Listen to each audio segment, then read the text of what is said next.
आकाशवाणी गोरखपुर से प्रादेशिक समाचार।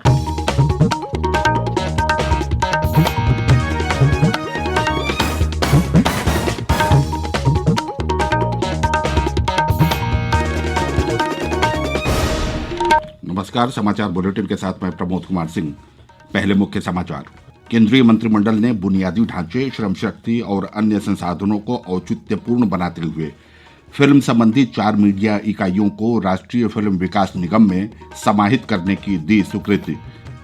मुख्यमंत्री योगी आदित्यनाथ ने कोरोना वायरस के नए स्वरूप को ध्यान में रखते हुए पूरी सतर्कता बरतने के दिए निर्देश।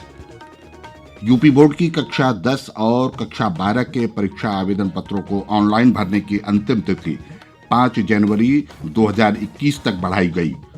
और पूर्व प्रधानमंत्री और किसान नेता स्वर्गीय चौधरी चरण सिंह की 118वीं जयंती पर कल प्रदेश भर में आयोजित किए गए विविध कार्यक्रम।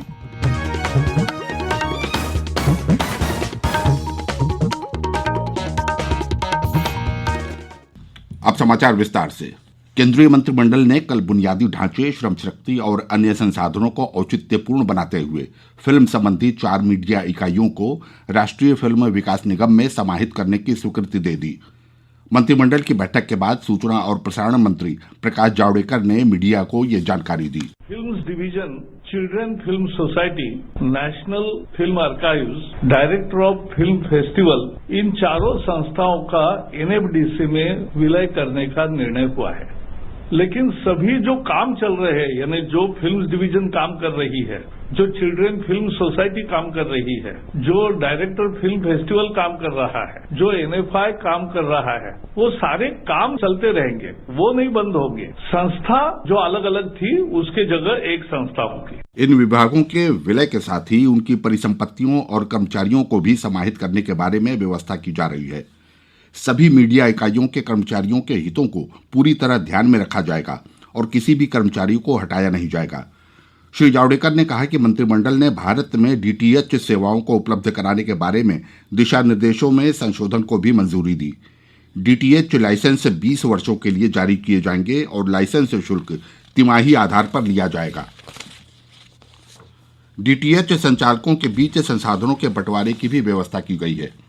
श्री जावड़ेकर ने कहा कि डीटीएच सेवाओं में 100% प्रत्यक्ष विदेशी निवेश की अनुमति के लिए भी दिशा निर्देशों में संशोधन किया गया है।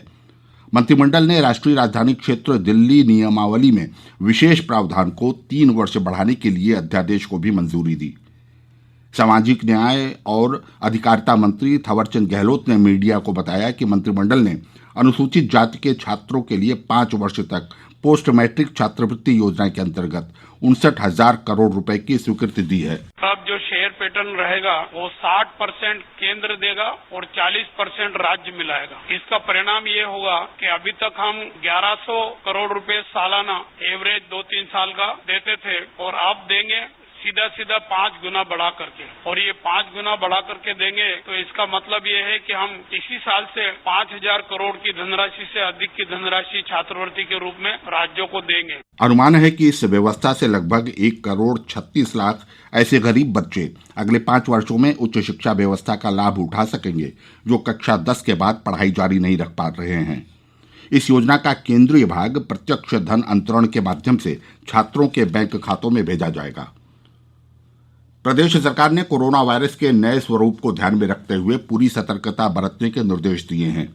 लखनऊ में कल एक उच्च स्तरीय बैठक में मुख्यमंत्री योगी आदित्यनाथ ने पिछले 15 दिनों में विदेशों से आए लोगों के प्रभावी आइसोलेशन तथा लक्षण के आधार पर टेस्टिंग की व्यवस्था करने के लिए कहा है।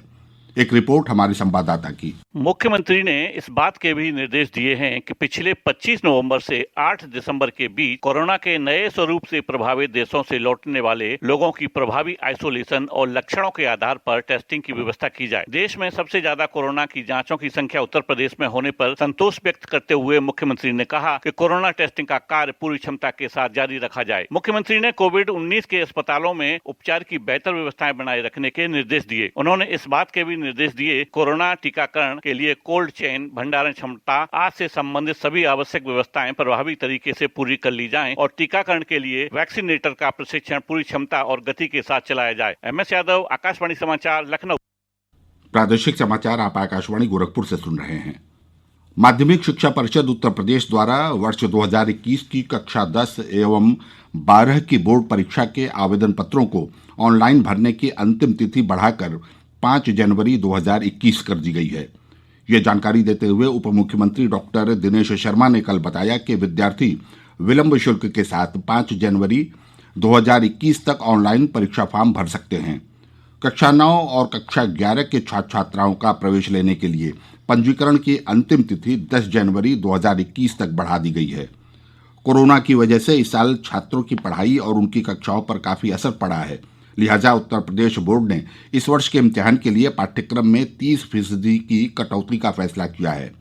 एक रिपोर्ट हमारे संवाददाता की। उत्तर प्रदेश माध्यमिक शिक्षा परिषद के सचिव दिव्यकांत शुक्ला ने कहा कि 30% कटौती के बाद निर्धारित पाठ्यक्रम परिषद की वेबसाइट पर भी मौजूद है और इस वर्ष बोर्ड के 9वीं, 10वीं, 11वीं और 12वीं कक्षाओं के इम्तिहान इसी 70% पाठ्यक्रम पर आधारित होंगे कि इस पाठ्यक्रम को प्रदेश भर के सभी स्कूलों के प्रधानाचार्यों को उपलब्ध करा दिया गया है। इस बीच कोविड की वजह से ही बोर्ड ने 10वीं और 12वीं कक्षाओं के इम्तिहान के लिए आवेदन पत्रों को स्वीकार करने की अंतिम तिथि को बढ़ाकर 5 जनवरी 2021 कर दिया है। सुशील चंद्र तिवारी, आकाशवाणी समाचार, लखनऊ। पूर्व प्रधानमंत्री और किसान नेता स्वर्गीय चौधरी चरण सिंह की 118वीं जयंती कल प्रदेश भर में किसान सम्मान दिवस के रूप में मनाई गई। इस अवसर पर राजधानी लखनऊ में मुख्य कार्यक्रम लोक भवन प्रांगण में आयोजित किया गया, जहां मुख्यमंत्री योगी आदित्यनाथ ने चौधरी चरण सिंह की प्रतिमा पर माल्यार्पण कर उन्हें श्रद्धांजलि अर्पित की। इस अवसर पर उन्होंने कहा कि चौधरी चरण सिंह जीवन भर किसानों के सशक्तिकरण के प्रति समर्पित रहे। उन्होंने हमेशा उपेक्षित लोगों के उत्थान के प्रयास किए।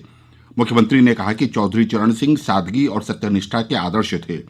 मुख्यमंत्री ने किसान दिवस पर सरकार की कल्याणकारी योजनाओं के तहत किसानों को ट्रैक्टर और कृषि उपकरण वितरित किए और किसान क्रेडिट कार्ड ऐप का लोकार्पण किया।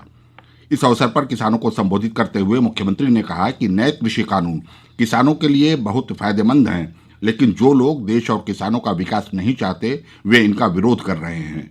उन्होंने कहा कि कुछ लोग किसानों को गुमराह कर रहे हैं। ये बार बार कहा जा रहा है कि एमएसपी समाप्त नहीं होगी, मंडियां समाप्त नहीं होंगी, लेकिन तब भी इसके नाम पर गुमराह करने का प्रयास किया जा रहा है। एपीएमसी एक्ट के अंतर्गत ये प्रावधान दिया जा रहा है कि किसान अब केवल मंडी में ले जाने के लिए अपने उत्पाद के लिए मजबूर नहीं होगा।